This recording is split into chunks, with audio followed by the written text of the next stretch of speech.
बोलो श्याम सरकार की। बहुत सुंदर सजनों, वहां पर वापस बर्बरीक जी वापस आ गए जहां पर महिसागर में इन्होंने तपस्या की थी।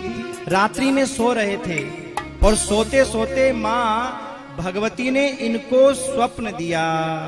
मंदिर प्रांगण बीच में सो गया वो सुस्ताई, स्वप्न में चंडी कह रही नज निज जननी तू जाई।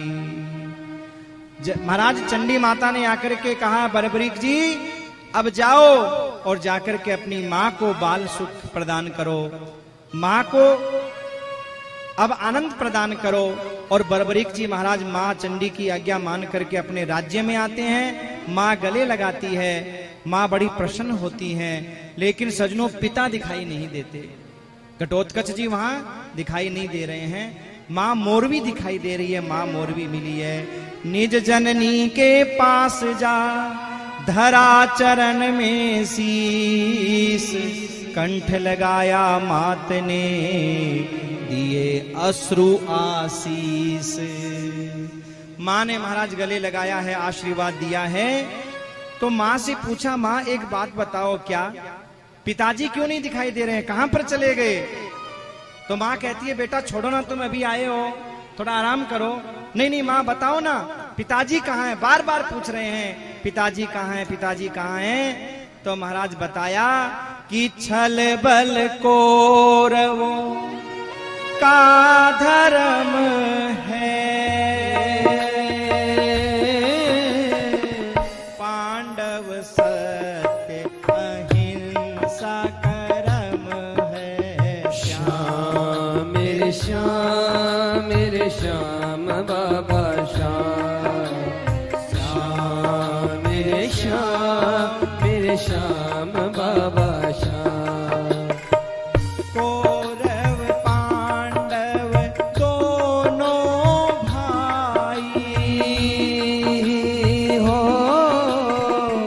राजकरण की मची लड़ाई। श्याम मेरे श्याम बाबा श्याम, श्याम मेरे श्याम बाबा श्याम। बेटा कौरव पांडव दो भाई हैं, सगे भाई हैं, और दोनों में आपस में राज करने की लड़ाई है। तो काम आप में दोनों बराबर है? नहीं बेटा, जो तुम्हारे दादा परदादा जो पांडव हैं उनके लिए तो कृष्ण शांति दूत बनकर के गए कि पूरा राज्य तुम रख लो, केवल 5 गांव रहने के लिए निर्वाह करने के लिए दे दो, क्योंकि व्यर्थ में लड़ाई में कोई फायदा नहीं है। सजनों आज भाई भाई लड़ते हैं 2 फुट जमीन के लिए, दोनों कोर्ट कचहरी में पहुंचते हैं और पहुंचने के बाद में जितनी जमीन के पैसे नहीं है उससे ज्यादा महाराज कोर्ट कचहरी में लग जाता है, हाथ में कुछ भी नहीं आता। और माँ बाप की आत्मा महाराज रोती है वहां पर कि ये कर क्या रहे हैं। पर बेटा कौरवों ने एक बात नहीं सुनी। कौरव थे अभिमान में भरा दंभ का जोश, और वासुदेव ने कर दिया महाभारत उद्घोष। महाराज महाभारत वासुदेव ने कर दिया है और तुम्हारे पिता वहीं पर गए हैं। तो बर्बरीक जी ने कहा मैं भी जाऊंगा, पर मां एक बात बताओ मैं साथ किसका दूं? तो मां ने कहा बेटा तेरा नाम है हारे का सहारा, जा जो हारे उसी का तू साथ दे देना। क्योंकि मां ने सोचा कि भाई सेना तो ज्यादा कौरवों के पास है, पांडवों के पास तो है नहीं, हारेंगे वही। और महाराज ये मां को वचन दे करके कि मां जो हारेगा मैं उसका सहारा बनूंगा। पर मां ने रोका कि बेटा तू मुझे छोड़ करके मत जा, मत जा, तू अभी तो आया है। देखो जन्म लेते ही महाराज तपस्या करने चले गए, लौट करके आए युद्ध भूमि में जा रहे हैं। तो मां कह रही है बेटा मत जा मत जा, लेकिन महाराज रुक नहीं रहे हैं, जाने के लिए तैयार हो गए। मां क्षत्रिय वीरता के लिए ही जन्म लेता है और क्षत्रिय कभी मरता नहीं है, मां वीर गति को प्राप्त होता है। मां गले लगा रही है, रो रही है और कह रही है अरे मेरो लाल चाल्यो रे, अपनी मान छोड़ के, ममता का सारा धागा रण ताई छोड़ के, ममता का सारा धागा रण ताई तोड़ के।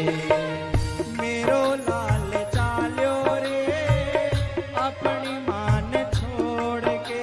ओ मेरो लाल चाल्यो रे अपनी मान छोड़ के।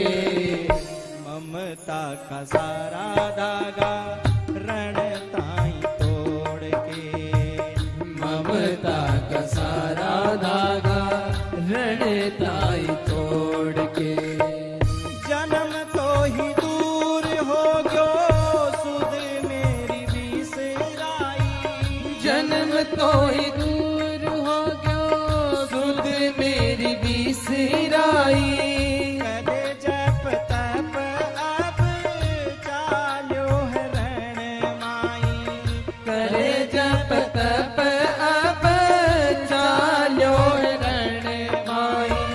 कितनो रहो साथ मेरे हो इतन रहो साथ मेरे। देखूं दीन जोड़ के।